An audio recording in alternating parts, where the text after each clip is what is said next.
मुलांनो, आज आपण इंटरमिजिएट ड्रॉइंग ग्रेड परीक्षेसाठी आवश्यक असणारे एक घनमुखीचे गणित पाहणार आहोत।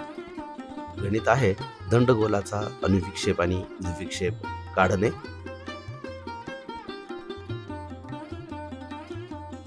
पाया 4 सेंटीमीटर आणि उंची 6 सेंटीमीटर असा दंडगोल आहे।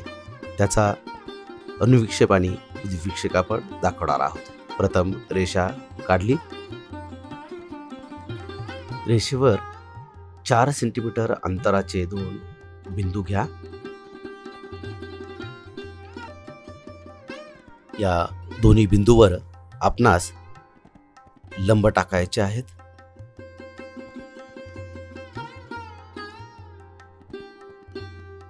रेषेच्या खालील बाजूस आपण प्रथम लंब घेऊया। प्रथम आपण दंडगोलाचा अनुविक्षेप काढूयात। दंडगोलाचा अनुविक्षेप वर्तुळाकार येईल, म्हणून प्रथम आपण चौरस काढूया आणि मग चौरसामध्ये वर्तुळ घेऊयात। रेषेवरील लंब दोन्ही बाजूस काढा। रेषेवरील बिंदूस नावे द्या। EF असे आपण 2 नावे दिली। कंपासमध्ये अंदाजे 1 सेंटीमीटर किंवा 1.5 सेंटीमीटर एवढं अंतर घ्या, सोयीस्कर अंतर घ्या आणि लंबरेषेच्या गेलरेषेच्या खालील बाजूस 2 लंबरेषेवर छेद द्या। ते परस्परास जोडा। कंपासमध्ये 4 सेंटीमीटर अंतर घ्या आणि नवीन छेदनबिंदूपैकी क्रमाने प्रत्येक बिंदूवर कंपासचं टोक ठेवून लंबरेषेस छेद द्या। मिळालेले 2 बिंदू परस्परास जोडा। अशा पद्धतीनं ABCD हा चौरस आपणास मिळाला। या चौरसाच्या मध्ये आपणास वर्तुळ काढावायचे आहे, म्हणून आपण चौरसाचा मध्य काढूयात।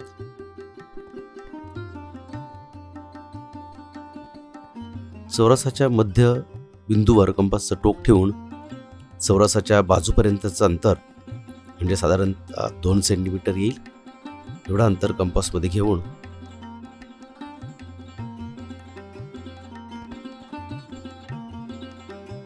वर्तुळ काढा। चौरस ABCD मध्ये आपण एक वर्तुळ काढलं। कंपासचं टोक F बिंदूवर ठेवून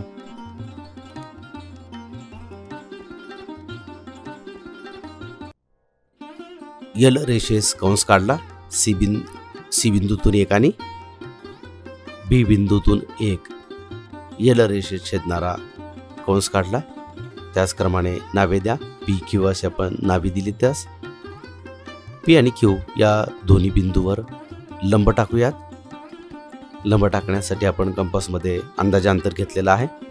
2 बिंदू मिळवले। त्या बिंदूच्या निम्म्यापेक्षा जास्त अंतर कंपासमध्ये घेऊन आपण त्या बिंदूच्या वरच्या बाजूस छेदणारे 2 कंस काढलेले आहेत दोन्ही बिंदूवर। P आणि नवीन मिळालेला छेदनबिंदू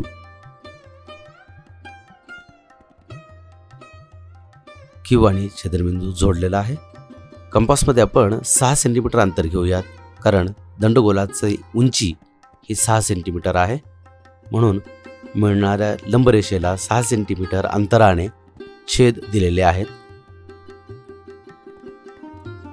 ते बिंदू परस्परास जोडूयात। आकृतीस नावे देऊयात। अशा पद्धतीने आपण दंडगोलाचा अनुविक्षेप आणि द्विविक्षेप दाखवलेला आहे, समोरून आणि बाजूने। अशा पद्धतीने तो अनुविक्षेप आणि द्विविक्षेप आपण दाखवलेला आहे।